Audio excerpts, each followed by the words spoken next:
What's going on, guys? It is the Gudonis podcast, and it's the first episode. Don't really have an idea what we're doing today, but we're just gonna roll with it.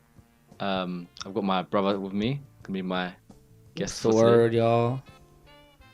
We haven't really got any topics to discuss, but we're just gonna go off the dome and we're just gonna have a general conversation, just a light-hearted thing, and see where it goes. I put his links to his social media and description. You can check him out. And I don't know if there's going to be any viewers this podcast, but we'll see where it goes. And I do have another channel. I'll put it in description as well, and I'll be posting other content on there. There will be an audience. I'm gonna, be half glass full kind of person and say that there is gonna be an audience Yes, rather than there's not gonna be an audience. Of course, But of course. it's hard to start speaking when you just never done it before. Like right now, you're just talking to a computer screen or you're talking to someone else about random things, and you don't know if it's ever gonna get put anywhere. Like you have to pretend you're speaking to however many people. Like people on YouTube now, they technically speak to millions or thousands of people at once through comments. And they say, oh yeah, what do you want me to do, put in the comment section below, blah blah whatever. And obviously some people the YouTubers, they read it, and obviously they're having a conversation with people that it's like that, but they have to think of what kind of conversations, because they've never met these people, they don't know what's going on, so they have to say oh yeah, what do you think, blah blah, this and that, about this and that. So it's not easy. It took me and Chris a while to just start a YouTube channel, even just put one video up. It took a week to put a pre-recorded video up with all the editing and all the banners and logos that we had done for us and stuff like that. So it wasn't an easy thing, and you have to get obviously used to it. And it's not like we went to uni for media or something like that, to actually to actually know how to use editing softwares, videos, what to do when, blah blah. I went to drama. I was very good at drama in GCSE, but apart from that, I don't know anything else about acting in it. So Yeah, it's just becoming comfortable in front of it's just a microphone now, but of course this might become a video thing, so just stay tuned for that.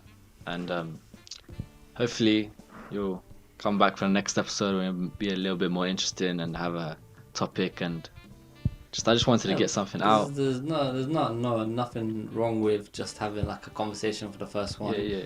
You can literally just title it oh, let's talk, or something like that. Conversation, warm-hearted conversation, or whatever you want to call it, in it, rather than something straight away into topics where it can get very controversial.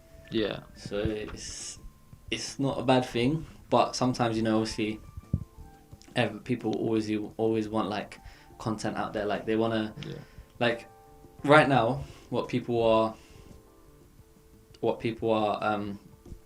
listening to is a conversation between two people, and that's not always as interesting for some people. Some people like me, that enjoys human behavior, will enjoy listening to something like this and just hearing what kind of conversations other people have.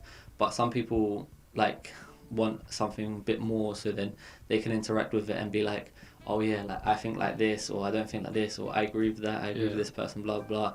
So sometimes it works for some people, sometimes it works for others. But the thing is that the more you put out there, the more stuff that you want to do, and then eventually you decide oh yeah, I like talking about this, so then you eventually talk about that, and then people that enjoy hearing what you got to say, maybe you don't enjoy hearing what you say and just like to argue with it, Have conflicts in opinions. yeah, and maybe they like to listen to it just because they have the conflicting opinion. Maybe someone doesn't agree with what you're saying, and every single week they tune in, or every single day they tune in, just be oh yeah, what does this beep have to say right now about blah blah blah. Yeah. So it's always different. It's interesting to hear what other people say, of course, but we'll see where it goes, innit? Of course,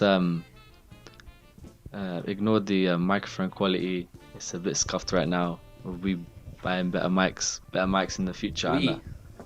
Or You I'll get better mics in shall the be buying future. better mics that I shall be using for my YouTube content.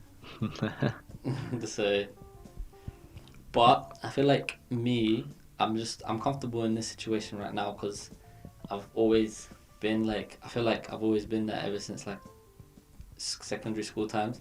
Like I said, I did GCSE drama, and as soon as we got put into groups for like drama work, I was like straight away like I was on group work with like acting in terms of stuff like that. So like I was always ready to, you know, just jump on stage and like be like, oh yeah, watch our performance, blah blah, this and that. And ever since then, just carried it out to, you know, stuff like this, and being able to just like jump into any situation and being like even people that I don't know, I'm comfortable around. Like realistically, I don't like people. I don't like meeting new people. I don't like just. Yeah, because. Hey, wait, whoa, we'll have to beep that out because we don't want this to be monetized. It's not gonna be monetized regardless. Oh, well. So. Wow.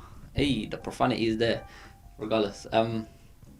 But yeah, like it's just, I don't know, it's a confidence thing. I guess helps me pretty much because like I don't really care what people think, and like if like I'm around people that I don't know, I'll just literally say like. I'll literally stay, like, if I have to be in that situation, I'd stay in it and just, like, you know, do whatever I need to do to make the time pass, and then eventually, like, it's time to go wherever you need to go. I'm not going to be with these people for the rest of my life. Some people that I'm best friends with now, like, were just strangers for me at a time. Everyone was a stranger. Or they were just acquaintances at uni or something like that, and, you know, I just saw them day to day or whatever. They weren't like friends, they were just people that I went to class with, but now they're my best friends. So, you know, like I guess like stuff like that works in your favor. But then again, you know, sometimes like you can be put out there as like a cocky, arrogant type person because, you know, you're always able to be in these situations and people are like, oh yeah, maybe he's got something to hide, or maybe like he's just what's the word? Maybe he's just what's the word when you're like, oh, overcompensating for something else. You know what I'm saying? Maybe like you're very confident in talking to people because he's got small pee-pee. No, I wasn't saying that. Oh, okay. I was saying maybe you're comfortable in talking to people because, you know, you're a good liar or something like that. Or right. like, yeah, your mind is way in the gutter. No, that's need to get your mind out the gutter. So, but yeah, like sometimes some stuff is good for overcompensating. Like before. Like for example, yeah, in a job interview, yeah, when they ask you like, what's your worst flaw, yeah, when I was like, I'm a perfectionist. Yeah, no, I'm not gonna lie. I said I still say that. However, the thing is that like, I used to think, yeah, like I have to say, oh yeah, I'm a perfectionist. Like I have to say something bad that makes me sound good. Yeah. But I realized like I am a perfectionist, but I'm a perfectionist in the bad way. Like I'll take too long to do something, rather than, you know, being like, oh yeah, like for example, let's say I'm at work and there's a couple of tasks to do. I want to do one perfectly and I miss out on the other ones.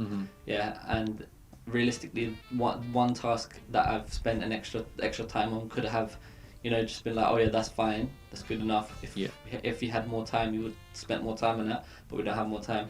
So eventually, I turned what I thought was a double negative into a positive, turned it into negative positive, but it's a negative.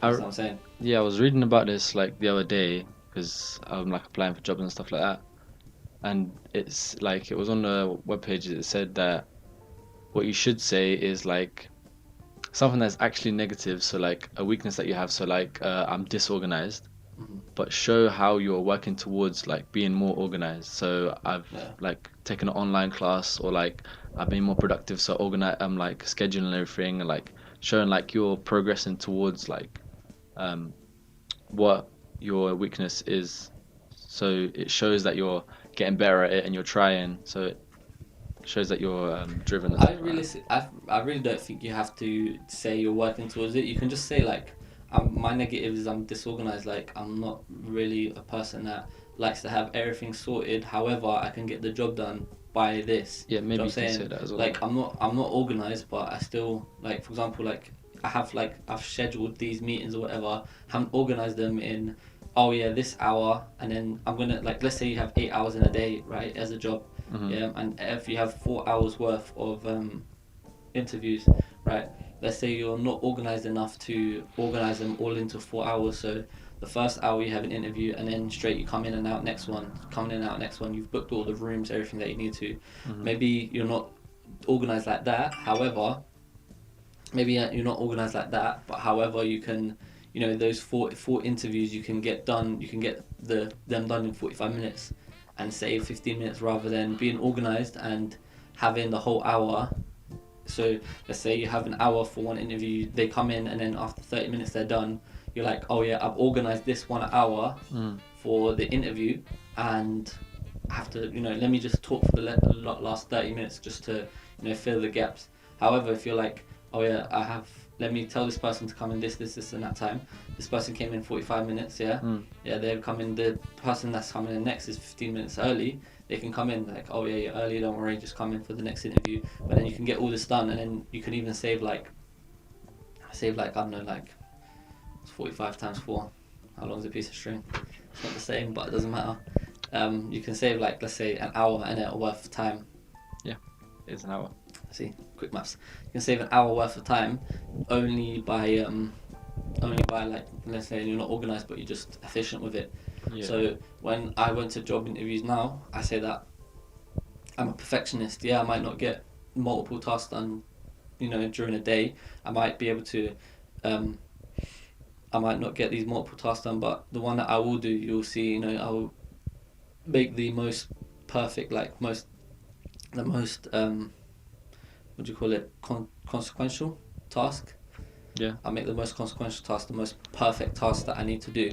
Yeah. And that's the one that will matter most for the company, I know, for me, for my supervisor, whatever, and I'll make that seem like it's the best thing. Or if I can't be a perfectionist for one task, I'll have to just, do as little as I can for each task, because I feel like if I'm not being a perfectionist on something, I'm the complete opposite. On the other side, I'm like scrappy. I have to just like be like, okay, this bare minimum, but it will do. This bare minimum will do. Bare minimum will do. Bare minimum will do. And then I'll come back to one of them, the one that is the worst at the bare minimum, and then I'll try and perfectionize that. Yeah. You know what I'm saying? So, it has ups and downs, but like, I don't necessarily think that I'm working towards not being a perfectionist or trying to optimize my time. Yeah. I'm just doing what I think I can do best. It's very interesting. And I've read that as well. Like, you need to, I have a friend that helped me with an interview once, and she said that, like, she went to uni, came out of uni, got a job interview, and said, said to them literally, honestly, I have no experience whatsoever. I'm fresh out of uni, but I know what I'm doing. I know this and that. Like, I've not been in the same facility, but I'm pretty sure, like, I've learned about it, blah blah, this and that. Do you know what I'm saying? Like, she did everything that she needed to do to be in the job, and she got the job in the end, like, regardless of no experience. But she told them, like, I don't have any experience. Like, if you don't hire me because you need experience, then obviously there's nothing I can do about that. True. However, she said that she doesn't have experience, and but I'm a blank slate at the same time. Like, I can learn everything so easily because I've got nothing to be like, oh yeah, I need to take this and that. And even when I was at my interview, even the guy was like, yeah, you might not have like a lot of experience because you've come straight out of uni, but you're a blank slate, Like, I said to him, like, some of the questions to, some of the answers to the questions he was giving me in interview said to me, like, oh, I don't, like, I said I don't know what the answer is, and he's like, I'm glad that you're honest. You're blank, you're transparent. I can see straight through you. Like, I don't have to, be like, if you don't come in for a sick day for work or something like that, I don't have to be like, oh yeah, this person might be doing this and that, or like, you're straight out of uni, you're a blank slate, you haven't been in this sort of work, you've been in like menial jobs your life, like, which is fair to say because I've not worked like things in my profession, but that means that I don't have to feel like I take random things learned from different jobs towards my future jobs. You know what I'm saying? What does that even mean? What are you talking about? Does what mean? What did you just say? I'm saying, like, I don't have to, if let's say I've learned skills from previous jobs. Yeah. And they're not necessary for my future job. Like, because I haven't been working in a professional like, let's say I'm a chemical engineer, right? Now I want to be a mental health support worker. Let's say there's nothing that I've learned from my my chemical engineering thing is to do with mental health support, right? And when you go in there, it's like you've learnt so much from there. What's the point of you coming here? That's what maybe they think of you. Yeah. So rather than you being, very qualified for something else, they might be like, oh yeah, you're not qualified for anything, but that's not a problem because we can, help you with that, and you can learn while you're there with a fresh mind, rather than having to think, oh yeah, I did it like this in this job, but this is a complete different job. You're not working with engineers, you're working with people, social setting, behavioural settings. Yeah. So it's like, since you are blank slate, you can, learn so much quickly, maybe so much more efficiently, easily. You can learn different things in different ways rather than using your previous skills for this job that has no meaning. Do you know what I'm saying? I feel like if you're interested in anything that you can learn so quickly if you're just interested in it. That's why me and psychology go together like an apple and a tree. Apple and a tree. Yeah, it's like, put it in the ground. If it will grow, it'll produce more. Okay. That's your analogy. A weird analogy, but apple and a tree. Note that down. Well, I don't know. What do you want to say? Like a apple seed and a tree. No. Listen, an apple and apple tree, right? Like butter on bread. Give me an apple, like, huh? Like butter on bread. No, it's not butter on bread because it's not the same thing. Yes, it is. No, it's not, because you give me an apple, I'll eat the apple. Okay. And I'll savor the correct parts. What? So the seeds. I'll plant the seeds, and then it will produce more knowledge about psychology. Yes, exactly. Okay. So you give me some psychological knowledge, and then I will find parts that I like, plant them, go back to them. Yeah. After a while, not after a while, but I'll plant them, go back to them. After a while, like the apple tree grows, my knowledge grows. Okay. I thought you meant like it was an analogy, like, oh, it goes together very nicely, like no, like a needle and a thread. No, like it's perfect fit for each other. Bread. Like butter and bread, No. Nah, okay. Not like cabbage and balendele. Yes.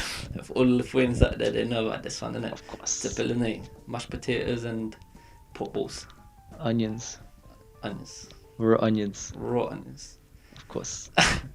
No, but like that's why me in psychology, like for example, when I was at sixth form, I said to myself, I'm not going to uni. There's no way, like I don't want to study anymore. Yeah. I'm doing this football thing, like this is it, like I'm like fully committed. Do you know what I'm saying? Mm-hmm. Playing this and that, going to the gym, etc. And then in my second year of sixth form, we went over sports psychology, right? And there was the psychology part. Yeah, I was just looking at it, like thinking, like this is so interesting. Like this is happening in my brain. Yeah, it's given me like I'm as soon as I started to read that, it gave me thoughts about, like, I'm thinking about other people now, what other people do day to day life. I'm thinking, why does this person do this? Why does this person do that? So I was like, maybe that's something I can further, study on. And then I said, like, that's why I said, I was like, okay, let me look for psychology. I couldn't get into psychology because I wasn't doing a psychology course at uni, and I didn't want to go to a crap uni and do. Listen, we don't do the swear words around here, so I just said shh. Okay. I didn't want to go to a bad university and just do psychology for the sake of doing psychology. I wanted to go to like a more prestigious one. So that's why I went to my one, which was accredited by BPS, and a BPS accreditation is British Psychological Society, if anyone knows. BPS, yeah. BPS, British Psychology Society, and that is quite an esteemed accreditation to have. So I went to that and got my degree with that accreditation. So then when people see it, they're like, oh, this uni's your course has been accredited by whatever.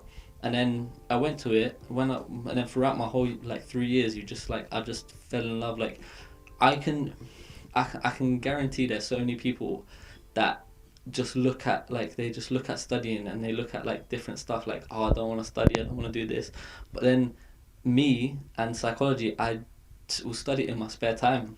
Instead of watching Netflix, instead of reading a book, instead of playing video games, you study psychology. Do you know what I'm saying? Like, I don't know if I can recall from my brother, but like, I don't know about finances, about trading, about, investments. Maybe that's something like you can enjoy yourself just to look at, just to read about Yes. in your spare time. Do you know what I'm saying? Like, when you find your passion and your love for something like that, that's when, that's when your whole brain opens up for your whole future.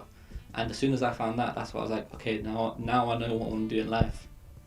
Yes, it's just a matter of finding what you want to do. Like for me, it's finances. I read a book called Rich Dad Poor Dad, and it just opened my eyes to like the world of finance, and just Sponsor me.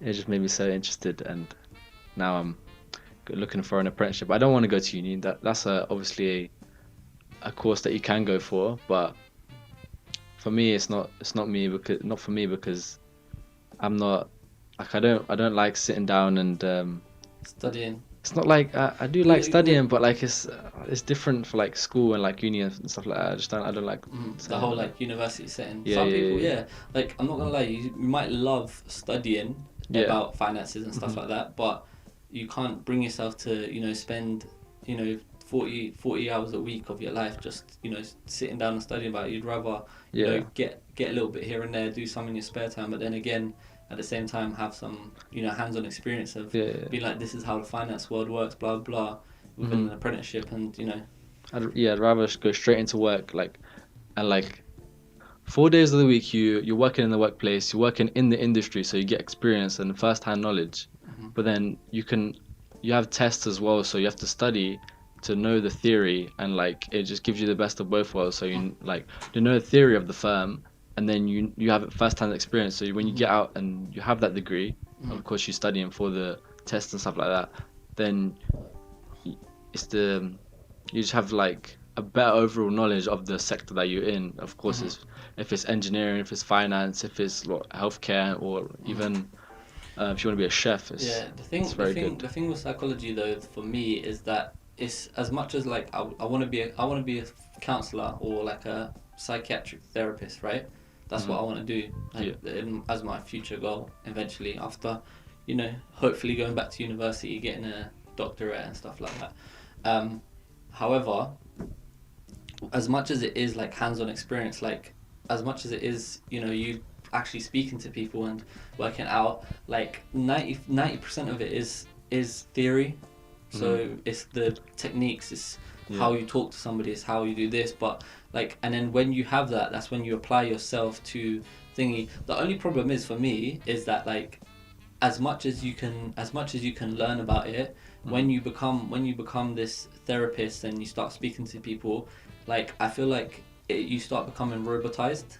So it's like everyone's saying the same thing to you. You're going to imagine you're someone that suffers from mental health or something like that, and you're going to 5 different. The first person didn't help, the second person didn't help, the third person, and all these people are saying exactly the same thing because that's what they've been taught to learn. Yeah. Do you know what I'm saying? So it's like, as much as it is theory, I believe that the way that I handle myself and the communication skills that I have, I'm able to help these people a lot better than some people that have been studying for their whole life or something like that. Just because I'm not robotized, I'm a bit more like, oh, instead of just thinking about this sort of way to cure mental health or this sort of therapy session, I'm thinking outside the box. I don't think like, oh yeah, robot me, it's activated, we need to do some CBT checks on you now. Do you know what I'm saying? Like, Yeah. It's not It's like if they've got this and this symptom, you're like, oh yeah, they instantly instantly got anxiety or instantly depressed, or like there's a manual on diagnosing people with mental health disorders, DVSM, right? Yeah. That 5th edition, it tells you there and then, if this person has this and that, they've automatically got this. If this person has this, they have this, blah blah. Do you know what I'm saying?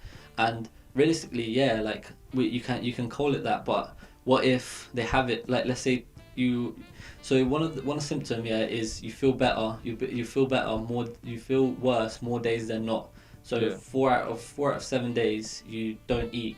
That's for bulimia. 4 out of 7 days, you think negative thoughts about yourself. 4 out of 7 days you're upset. That's for depression, right? And if that occurs for like, I think it was 3 months or more, or you can be clinically diagnosed with depression. Yeah. What if you're going through some stuff for 3 months, and then after the third month, your life's like looking back up, and Yeah. you've been clinically diagnosed with depression. And if you get clinically diagnosed with depression, what's that make you feel like?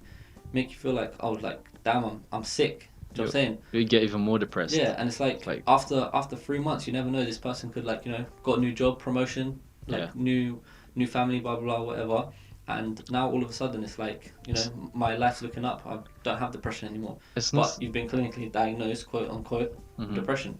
It's not to say that they're not depressed. They can very well be depressed, but like you have to look around it and like look at other like things, like how they're acting towards you, and like and how long speak have to them. they've what has gone into their lives to do this. And you can't just go to someone every single week and say, oh yeah, this week I ate for 3 days. This week I ate for 2 days. This week I ate for 1 day. This week I ate for 4 days. Now they're saying, oh, you have bulimia because you've not been eating for this amount of days. Yeah. And then all of a sudden it's like, oh snap, I have this problem. Sometimes it's a good thing though. Sometimes you can be like, oh yeah, like I have this problem. I need to get help with it. Right. And that's when you start to get help. But sometimes there's obviously things that you can work around it, rather than saying, oh yeah, straight away you got bulimia or you got nausea. You can be like, okay, like let's try and work our way towards helping you before we want to diagnose you, because how much worse could that make it. Right. We can try and help you before we clinically have to diagnose you with this, and you have to get professional help from that now. Go on. I'm just a guest. I'll let you well it off for first episode. Well it off. That's the catchphrase. Well, I think this has been a very insightful conversation. It was tough, man. It was tough. Like it wasn't easy for of course to start speaking, but like you can see it now. We've been talking for like 30 minutes, and it's like, yeah. As soon as you get the ball rolling, like it's very easy to speak about. Seen that video with the guy that's like interviewing, and he's like, what would your mom and dad say about you right now? He goes, oh, and he swallows the microphone. No. I'll hear that one later. Yeah, I think it's just getting things started, and like I think the second episode will be even better, and like third, fourth episode. And very lucky that I can talk a lot. Yeah, I'm very fortunate. I wouldn't be able to do this for 30 minutes. I'm a chat box. please subscribe. Sponsor me. You want to see more of me? Yeah, just yeah.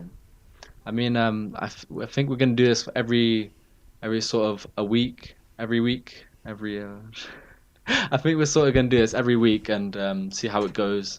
See if anyone if you got any comments to say, like any ideas, 90% versus the 10%. If you know that conversation is coming soon.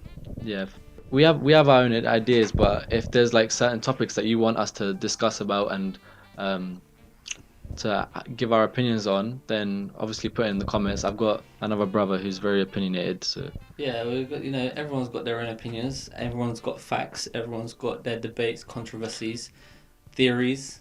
Everything's interesting in life. You see, this is the whole thing about human behaviors. Every single person is different. You'll never meet anyone in this world that's 100% identical to you. So even if you're identical twins, even the gym twins, they did everything in their lives the same. You look at the gym twins. Oh, I'll teach you about the gym twins in another episode. We'll have a discussion about the gym twins. Look out for the episode called the gym twins, and if you don't know about the gym twins, two identical twins that were separated at birth, but they did everything the same their whole life without even knowing, then that's another one to tune into. So I think I'm just gonna wrap it up here. Thank you for listening. If you know, always thank you for dropping in. I will appreciate it. I appreciate it a lot. I appreciate being on here. I like to talk, and this is a very easy space for me to talk. So yeah, it makes my life. I have a lot of words to say during the day, and the only reason I sleep talk at night is because I don't get enough words out during the day, even if I'm doing this for the whole day. So, just let me talk. That's all that I need to do. Thank you for listening. I'll be back next week on probably a Friday or a Saturday. So keep your eyes peeled. Peace out.